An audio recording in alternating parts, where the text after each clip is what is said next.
ನನ್ನ ಪ್ರೀತಿಯ ಸಹೋದರ ಸಹೋದರಿಯರೇ, ಬೈಬಿಲ್ನ ಟೀಚ್ ಮಾಡಿದಂತಹ ಲೆಕ್ಚರರ್ ಆದಂತಹ ಶಿಜು ಸರ್ ನಮ್ಮ ಮಧ್ಯದಲ್ಲಿದ್ದಾರೆ. ಅವರು ಮಧ್ಯದಲ್ಲಿರುವುದು ನಮಗೆ ಸಂತೋಷದ ಒಂದು ವಿಷಯ. ದೇವರ ವಾಕ್ಯದಲ್ಲಿ ಅನೇಕ ನಮಗೆ ಕ್ವಶನ್ಗಳು ಇದ್ದಾವೆ. ಆ ಕ್ವಶನ್ಗಳನ್ನ ನಮ್ಮ ಸರ್ ಆದಂಥ ಶಿಜು ಸರ್ ಜೊತೆ ಮಾತಾಡಿ ಯಾವ ರೀತಿಯಾದಂಥ ಒಂದು ಆನ್ಸರ್ಗಳು ಅವ್ರ ಹತ್ರ ಇದೆ ಅಂತ ನಾವು ಅವ್ರನ್ನ ಕೇಳಿ ನಾವು ತಿಳ್ಕೊಳ್ಳೋಣ. ನಮ್ಮ ಡೌಟ್ಗಳನ್ನ ನಾವು ಕ್ಲಿಯರ್ ಮಾಡ್ಕೊಳ್ಳೋಣ. ಸರ್, ನಮ್ಮ ಒಂದು ಚಾನಲ್ಗೆ ಸುಸ್ವಾಗತ ಸರ್.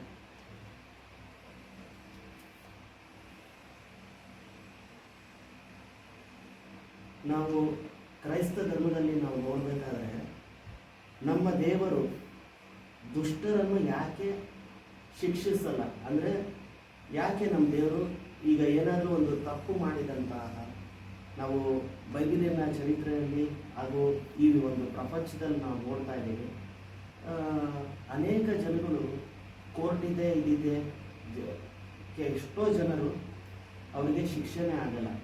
ಕೋರ್ಟಿಂದ ಶಿಕ್ಷೆ ಆದ್ರೂ ಸಹ ಆದರೆ ದೇವರಿಂದ ಶಿಕ್ಷೆನ ಅವರು ಅನುಭವಿಸಲ್ಲ. ನಾವು ಅನೇಕ ಧರ್ಮಗಳಲ್ಲಿ ನಾವು ನೋಡ್ಬೇಕಾದ್ರೆ, ಅನೇಕ ಚರಿತ್ರೆಗಳನ್ನ ನಾವು ಅಧ್ಯಯನ ಮಾಡಬೇಕಾದ್ರೆ ಬೇರೆ ಧರ್ಮಗಳು ಹಾಗೂ ಚರಿತ್ರೆಗಳಲ್ಲಿ ಒಂದು ಬೇರೆ ಧರ್ಮ ಗ್ರಂಥದಲ್ಲಿ ನಾವು ನೋಡ್ತೀವಿ, ತಪ್ಪುಗಳು ಮಾಡಿದಾಗ ಅವರ ದೇವರು ಬಂದು ಒಂದು ಬೇರೆ ಒಂದು ಅವತಾರದಲ್ಲಿ ಬಂದು ಆ ದುಷ್ಟರನ್ನ ನಾಶ ಮಾಡಿದಂತಹ ಅನೇಕ ಒಂದು ಚರಿತ್ರೆಗಳಲ್ಲಿ ನಾವು ಪುಸ್ತಕಗಳಲ್ಲಿ ಓದ್ತೀವಿ. ಆದರೆ ನಮ್ಮ ಒಂದು ಕ್ರೈಸ್ತ ಧರ್ಮದಲ್ಲಿ ನಮ್ಮ ದೇವರು ಶಿಕ್ಷಿಸೋದನ್ನ ತುಂಬ ಡಿಲೇ ಮಾಡ್ತಾರೆ, ಅವ್ರನ್ನ ಕ್ಷಮಿಸ್ತಾರೆ ಅಂತ ನಾವು ಓದಿದ್ದೀವಿ. ಇದಕ್ಕೆ ನೀವು ಏನು ಹೇಳ್ತೀರಾ ಪಾಸ್ಟರ್? ಇದು ನಮ್ಮ ದೇವರು ಶಿಕ್ಷೆ ಕೊಡಲ್ಲ, ನಮ್ಮ ಪ್ರೀತಿವಂತ ಅಂತ ದೇವರು ಅಂತ ಯೂಶಲಿ ಎಲ್ಲರೂ ಹೇಳ್ತಾರೆ. ಆದರೆ ನಮ್ಮ ದೇವರು actually is the righteous judge, ನೀತಿವಂತನಾಗಿರುವ ದೇವರಾಗಿದ್ದಾರೆ. ಸೊ ತಪ್ಪು ಮಾಡಿದ್ರೆ ಅದಕ್ಕೆ ತಕ್ಕದಾಗಿ ಶಿಕ್ಷೆ ನಮಗೆ ಸಿಕ್ಕುತ್ತೆ. ಅದು ಬೈಬಲಲ್ಲಿ ಒಂದೊಂದಾಗಿ ನಾವು ಓದ್ತೀವಿ. ಮನುಷ್ಯನಿಂದ ದೇವರು ಮಾಡಿದ ಆ ಒಂದು ಕಾರ್ಯ ಮೂರು ಟ್ರಿನಿಟಿ ಅಂದರೆ ಮೂರು ಭಾಗದಲ್ಲಿ ನಮ್ಮ ಶರೀರವನ್ನು ಮಾಡಿದ್ದಾರೆ. ಒಂದು ಶರೀರ, ದೇಹ, ದೇಹಿ, ಆತ್ಮ. ಓಕೆ, ಸೊ ಪ್ರಾಣ, ಆತ್ಮ, ಶರೀರ. ಸೊ ಶರೀರಕ್ಕೆ ಒಂದು ಏನಾದರೂ ಒಂದು ಕೊಟ್ಟರೆ ಅದು ಈ ವ್ಯಾಲ್ಯೂ ಇಲ್ಲ. ಕಾರಣ ನಾನು ಹೇಳ್ತೀನಿ. ಇವಾಗ ನಮ್ಮ ಮನುಷ್ಯನಿಂದ ದೇವರು ನಾನು ಹೇಳೋದಲ್ಲ, ಶರೀರ, ಪ್ರಾಣ, ಆತ್ಮ, ಶರೀರ. ಸೊ ಶರೀರಕ್ಕೆ ಈ ಮೂರು ಸೇರುವಾಗಲೇ ಏನಾಗುತ್ತೋ ಒಂದು ಮನುಷ್ಯನ ಜೀವನಯುಕ್ತವಾಗಿರೋದು. ಆತ್ಮ ಅಂತ ಹೇಳುವಾಗ ಅದು ದೇವರಿಂದ ಬಂದಿದ್ದು, ಅದು ದೇವರ ಹತ್ರ ಹೋಗುತ್ತೆ. ಮಿಕ್ಕಿದೆರಡಿದೆ, ಶರೀರ ಮತ್ತು ಪ್ರಾಣ. ಈ ಪ್ರಾಣ, ಓಕೆ, ನಾನು ಇವಾಗ ನಿಮಗೆ ಒಂದು ಸೂಜಿ ಏನಾದ್ರು ತಗೊಂಡು ನೀವು ಚುಚ್ಚಿದ್ರೆ ನಿಮ್ಗೆ ಏನಾಗುತ್ತೆ? ನಿಮ್ಗಾಗುತ್ತೆ, ನೋವು ಆಗುತ್ತೆ, ಅಯ್ಯೋ ಅಂತ ಹೇಳ್ತೀರಾ. ಇಲ್ಲದ ಬೆಂಕಿ ಸ್ವಲ್ಪ ಒಂದು ಕ್ಯಾಂಡಲ್ ಎದುರು ಬೆಂಕಿ ಹಚ್ಚಿದ್ರೆ ನಿಮ್ಗೆ ಇಮಿಡಿಯೇಟ್ ಆಗಿ ಉರಿತದೆ. ಆದರೆ ಇವಾಗ ಒಂದು ಮನುಷ್ಯ ಸಾವು ಆಗುವಾಗ, ಓಕೆ, ಅವನ ಜೀವನದಿಂದ ಪ್ರಾಣ ಸಪ್ರೇಟ್ ಆಯಿತು.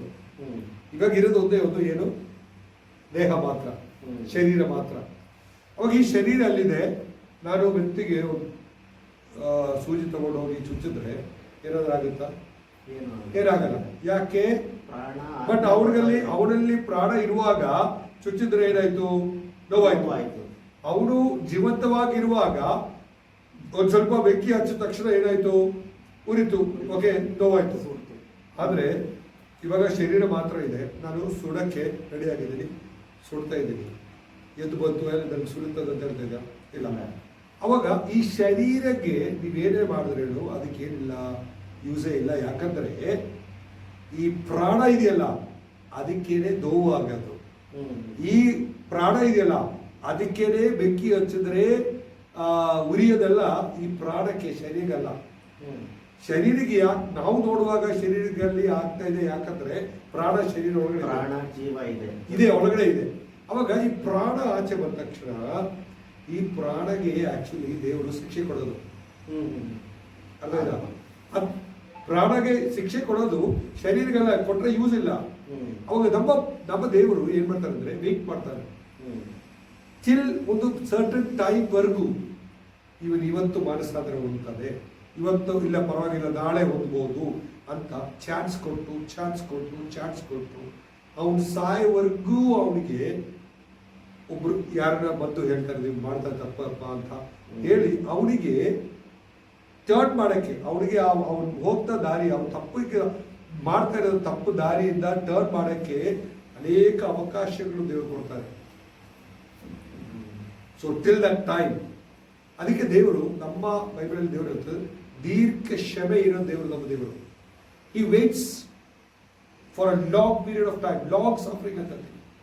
ಆ ಟೈಮ್ ವರೆಗೂ ವೇಟ್ ಮಾಡಿ, ಓಕೆ. ಬಟ್ ಅವ್ನು ತಿರುಗಲೇ ಇಲ್ಲಿದ್ರೆ ಅವನ ಪ್ರಾಣಕ್ಕೆ ಖಂಡಿತ ಅವ್ನು ಮಾಡಿದ ತಪ್ಪಿಗೆ ಶಿಕ್ಷೆ ಕೊಡ್ತಾರೆ.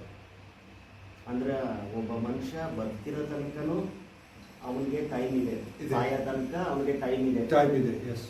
ಸೊ ಅವನು ಯಾವಾಗಲೂ ದೇವರು ಅವನನ್ನ ಏನ್ ಮಾಡ್ತಾರೆ, ಸುಮ್ಮನೆ ಆಗಿ ಬಿಟ್ಟಿರಲ್ಲ, ಅವನಿಗೆ ಒಬ್ರೊಬ್ರನ್ನ ಕಳಿಸ್ತಾ ಇರ್ತಾರೆ. ಓಕೆ, ನೋಡೋದಪ್ಪ ತಪ್ಪು ಮಾಡ್ತಾ ಇದೆಯಾ, ಎಚ್ಚರಿಕೆ ಕೊಡ್ತಾ ಇರ್ತಾರೆ. ಇವಾಗ ಇವನು ಸತ್ತ ಆದ್ಮೇಲೆ ದೇವರು ಬಂದು ಯಾಕೆ ನಿಂಗೆ ಟರ್ನ್ ಮಾಡಿಲ್ಲ ಅಂತ ಕೇಳುವಾಗ ಇವನಿಗೆ ಹೇಳಕ್ಕಾಗಲ್ಲ, ನನಗೆ ಯಾರು ಬಂದು ಹೇಳಿಲ್ಲ ಅಂತ ಹೇಳಕ್ಕಾಗಲ್ಲ. ಯಾಕಂದ್ರೆ ಅಲ್ಲಲ್ಲಿ ದೇವರು ಏನ್ ಮಾಡ್ತಾರೆ, ರಿಮೈಂಡರ್ಸ್ ಕೊಡ್ತಾ ಇರ್ತಾರೆ. ಸೊ ಆ ದೇವರ ವಾಕ್ಯದಲ್ಲಿದೆ, ನೀನು ಬದುಕಿರುವಾಗ ಮಾಡಿದ ತಪ್ಪಾದರೂ ಒಳ್ಳೇದಾದರೂ ತಪ್ಪಾಗದ್ರು ನಿನಗೆ ಅದರ ಪ್ರಕಾರವಾಗ ಏನಿದೆ ರಿವಾರ್ಡ್ಸ್ ದೇವ್ರು ಕೊಡ್ತಾರೆ. ಖಂಡಿತ ಅದಕ್ಕೊಂದು ಶಿಕ್ಷೆ ಇದೆ. ಅದಕ್ಕೇನೆ ಆ ತಪ್ಪು ಮಾಡಿ ನಾನು ಮಾನಸಾಂತರ ಹೊಂದಿಲಿದ್ರೆ ಅವನನ್ನ ನರಕಕ್ಕೆ ಹಾಕೋದ ಕಾರಣ ಅದೇನೆ. ಸಿ ಎಲ್ಲ ರಿಲಿಜನ್ ಅಲ್ಲೂ ಒಂದು ಕಾನ್ಸೆಪ್ಟ್ ಆಫ್ ಸ್ವರ್ಗ ನರಕ, ಆ ಕಾನ್ಸೆಪ್ಟ್ ಇದೆ. ಓಕೆ, ಇವಾಗ ಒಂದು ಅವತಾರ ತಗೊಂಡು ಬಂದು ಬಾಡಿಯಲ್ಲಿ ಇರುವಾಗ ಮಾಡದ ಕಾರಣ ಏನಂದ್ರೆ ಅವ್ನು ಮಾಡಿದಲ್ಲಿ ಯೂಸ್ ಇಲ್ಲ. ಓಕೆನಾ? ಆದರೆ ಶರೀರದಲ್ಲಿರುವಾಗ ಅವನಿಗೆ ಪನಿಷ್ಮೆಂಟ್ಸ್ ಇದೆ. ಚಿಕ್ಕ ಒಂದು 8 ಓಕೆ ದೇವ್ರು ಕೊಡ್ತಾರೆ. ಯಾಕಂದ್ರೆ ರಿಮೈಂಡರ್ಸ್ ನಾನು ಹೇಳೋದಿಲ್ವಾ, ಈ ರಿಮೈಂಡರ್ಸು ಕೆಲವು ಟೈಮಲ್ಲಿ ಕೊಡ್ತಾರೆ. ಅದು ಎಚ್ಚರಿಕೆ ಬಂದು ರಿಮೈಂಡ್ ಆಗಿ ನಾನು ತಿರ್ಗಾ ವಾಪಸ್ ಬಂದ್ರೆ ನನಗೆ ದೊಡ್ಡ ಒಂದು ಕಾರ್ಯದಿಂದ ನನ್ನ ಪ್ರಾಣವನ್ನು ನಾನು ಏನ್ ಮಾಡ್ಬೋದು, ಉಳಿಸ್ಬೋದು. ಸೊ ಅವ್ god is A consuming fire. ಈ ಕಡೆ ಪ್ರೀತಿವಂತನಾಗಿರುವಾಗಲೇ ಆ ಕಡೆ ದಹಿಸುವ ಅಗ್ನಿಯಾಗಿದೆ. ಆದರೆ ಈ ವೇಟ್ಸ್ ಒಂದು ಒಳ್ಳೆ ದೀರ್ಘವಾಗಿ ಕ್ಷಮಿಸ ಒಂದು ದೇವರು. ಆ ಒಂದು ಕ್ಷಮಿಸ ಆ ಲೈಫ್ ಟೈಮ್ ಅವಾಗ ಮನುಷ್ಯರು ಏನು ತಿಳ್ಕೊಳ್ಳೋದಂದ್ರೆ ನಮ್ಮ ದೇವರು ಏನು ಮಾಡಲ್ಲ ಅಂತ. But actually is as serious as god is very serious.